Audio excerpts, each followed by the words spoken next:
I have served as processing warden at Holdfast Bren for 11 years. I have written incident reports for equipment failure, for contraband seizure, for 3 separate detainee medical emergencies, and once for a structural fault in the eastern intake corridor that took 4 months and a departmental review to repair. I have never, in those 11 years, written a report I did not know how to categorize. Until the day the human woman arrived and Vorik sat down at her feet. Let me explain what Vorik is, so that sentence means what it should.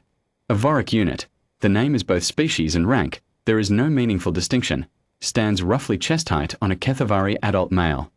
It moves on 4 limbs, each ending in a splayed grip strong enough to indent reinforced corridor plating. Its hide is naturally armored, overlapping plates of dense chitin over layered muscle, warm amber gray in color, with a ridge of sensory filament running from the crown of its skull to the base of its tail. Its eyes are amber. When it is at rest, it looks like a piece of siege equipment someone forgot to bolt down. When it is active, it looks like a decision you already regret. We use them in intake processing. Not for violence. I want that on record. For presence. A Vorik in the corridor communicates, without a single word, that the processing station takes its work seriously.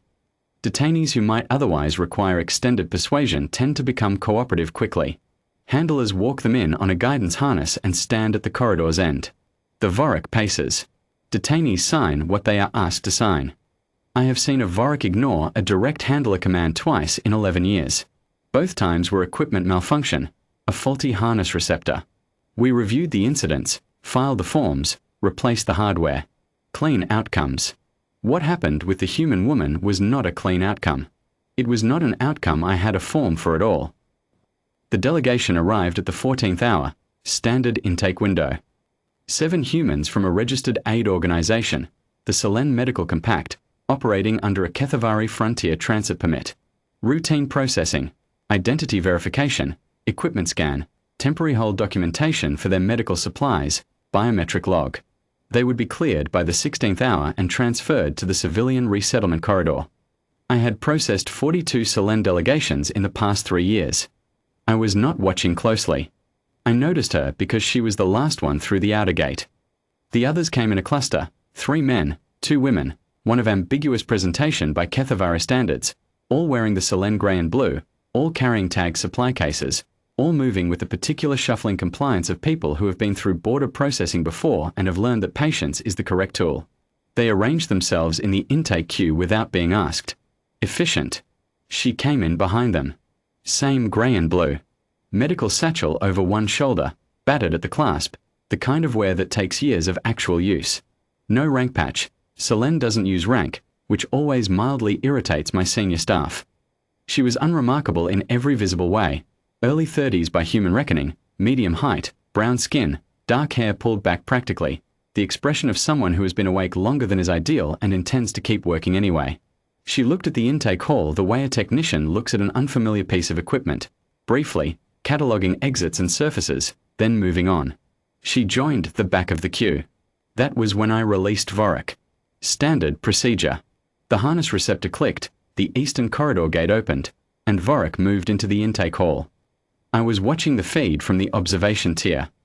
I expected what I always see, the delegation cluster tightening, someone taking a half step backward, the particular stillness of people trying to appear unafraid. The handler walked in behind, stood at the corridor end, arms loose. Vorik began its standard arc, slow, deliberate, the full weight of it audible in the plating with each step. The delegation cluster tightened, as expected. Someone took a half step backward, as expected. The woman at the back of the queue looked up from her place in line, located Vorik in 2 seconds, and went back to watching the intake desk. Vorik completed half its arc. Then it stopped. I have the footage. I have watched it a considerable number of times since. What happens next takes 11 seconds. Vorik turns away from the cluster.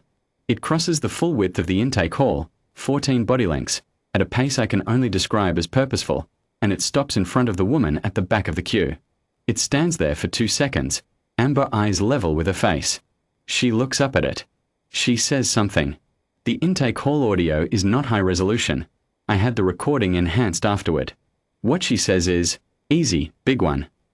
Then she puts her hand on the armor plate above Vorika's left eye. And Vorik sits down. Not lowers to the floor, Sits. The way a creature sits when it has decided it is staying. Weight settled, filament ridge relaxed, eyes half closed. It leans, fractionally, measurably, into her hand. The handler at the corridor end had the override signal out in under 4 seconds. Vorica's receptor is functional. The unit acknowledged the signal. It did not stand up. It pressed slightly more weight against the woman's palm. I was already moving toward the floor. By the time I reached the intake hall, 3 additional handlers had been called. They were standing in a loose, uncertain arc approximately 4 body lengths from Vorik, which tells you everything you need to know. Experienced handlers, people who work with Vorik units regularly, maintaining a 4 body length radius because something in their professional assessment was telling them that closing that gap was inadvisable. The woman, I had her file open on my handheld by then, Nira Sol, lead field medic, 6 years with the Selen Compact, for prior Frontier transit clearances, was still standing in her place in the queue. Her hand was still on Vorica's head. She was looking at me with the polite attention of someone who is aware they may have caused an inconvenience and is not entirely sure how. "Warden," she said. She had looked at my collar insignia. People with field experience read insignia quickly. Field Medic Sol. I kept my voice level. "I apologize for the delay in your processing. We are addressing a procedural matter." "Of course." She didn't move her hand. "If you would step aside from the unit." "I can try," she said. She said it carefully, without challenge. The way someone says a thing when they want you to understand it's the honest answer, not the diplomatic one. I looked at Vorik. Vorik was watching me with the amber calm of something that has made a decision and is not reconsidering it. "May I ask," I said, "how you—" I stopped. I did not have the end of that question available. "I don't know," she said. "I've worked near a lot of animals. In field conditions. Sometimes they—" She paused, searching. "Sometimes they just decide." I processed that. My 11 years of incident forms did not help me. Behind me, I was aware that the rest of the Selen delegation had been very quietly moved to a secondary waiting area by 2 of my desk staff, which I appreciated. The intake hall was now empty except for 1 senior warden, 3 uncertain handlers, 1 Vorik, and 1 human field medic who had not moved from her position in the queue because the apex military asset of the Kethavari Frontier Division was leaning against her hand. The processing schedule for the 14th-hour window was, I noted distantly, thoroughly destroyed. I was considering my options when Sub-Officer Teveth Sorn came down from the secondary observation post. Sorn is young. He is capable in most regards. He has a tendency, I have noted it in reviews, to interpret ambiguous situations as situations requiring immediate decisive action. He crossed the intake hall floor with the stride of someone who has diagnosed a problem and knows what the solution is. Field medic. His voice was command flat. "Step away from the unit. Now." Nira Sol looked at him. She didn't move. Sorn put his hand on her shoulder and pushed. What happened next lasted, by the footage timestamp, 3 seconds. Vorik was standing before Sorn's hand finished its motion. Not rising. There was no intermediate state. It was sitting and then it was standing, and it was between Sorn and Nira Sol with a speed that the enhanced footage still makes difficult to process clearly. It did not snarl. A Vorik in threat response doesn't snarl. It goes quiet, which is worse. The filament ridge was fully raised. Every plate along its spine had lifted a centimeter. Amber eyes fixed on Sorn with the total attention of something that has identified the relevant variable in the situation. Sorn went still. I will credit him that much. The 3 handlers had taken several large steps backward. I had not moved, because I was very aware that moving might constitute a change in the situation. Nira Sol said, "Enough." 1 word. Flat, unhurried, the same tone she had used to say easy, big one 3 minutes earlier. Vorica's filament ridge lowered. Not immediately. It took 3 full seconds, each plate settling in sequence, the way a tide goes out. It turned its head toward her. She put her hand back on the armor plate above its eye. It pressed into her palm. Sorn had not moved. His face, to his credit, had also not moved, which was the correct professional choice given that any expression available to him in that moment would have been the wrong one.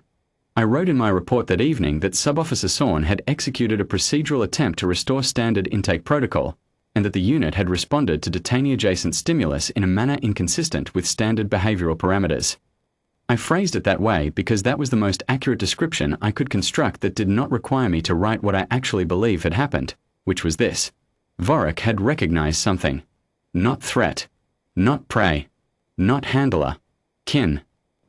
The Selene delegation was cleared at the 17th hour, 3 hours delayed, for which I filed a formal apology to the Compact's transit office. Their medical supplies were logged and released without incident. 5 of the 7 members were transferred to the civilian resettlement corridor as scheduled. Nira Sol was given a room in the staff residential block because Vorik had followed her to the transfer gate and the gate staff had reached a quiet consensus that processing her through with the others was not, practically speaking, something they were prepared to enforce.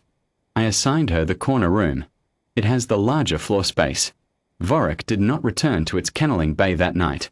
When I checked the residential block at the 22nd hour, it was lying across the doorway of the corner room, head on its forelimbs, eyes open, filament ridge at full rest. I stood there for a moment. Through the door, I could hear the field medic's breathing, slow, deep. She had been awake longer than was ideal. She was sleeping anyway. Vorik looked at me. Not as a threat assessment. The way you look at someone who has come to check on something they don't need to worry about.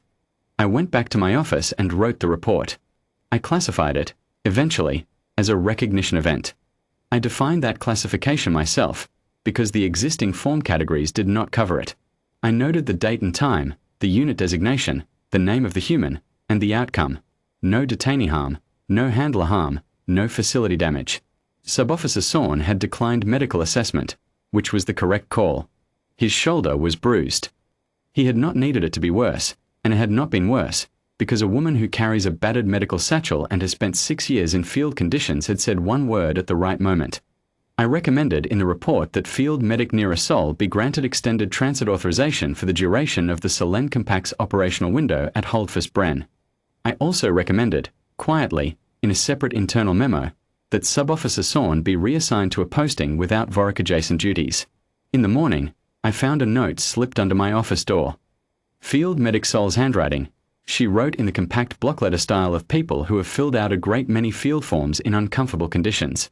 It said, *, he was outside my door all night. Is that normal? *. I wrote back, *, no. But I think it is now *. I left the report on my desk for 3 days before I filed it. Not because I did not know what to write. Because I was not sure who would believe it. In the end, I wrote what I had seen. A war beast that had never accepted an unsanctioned handler. An ordinary woman with a worn satchel and a tired face. 11 seconds. A hand on an armored skull. A word spoken quietly in a corridor. And a beast that had decided, without explanation and without apology, that it was hers. Some facts do not require a category. They only require a witness. I was the witness. I wrote it down.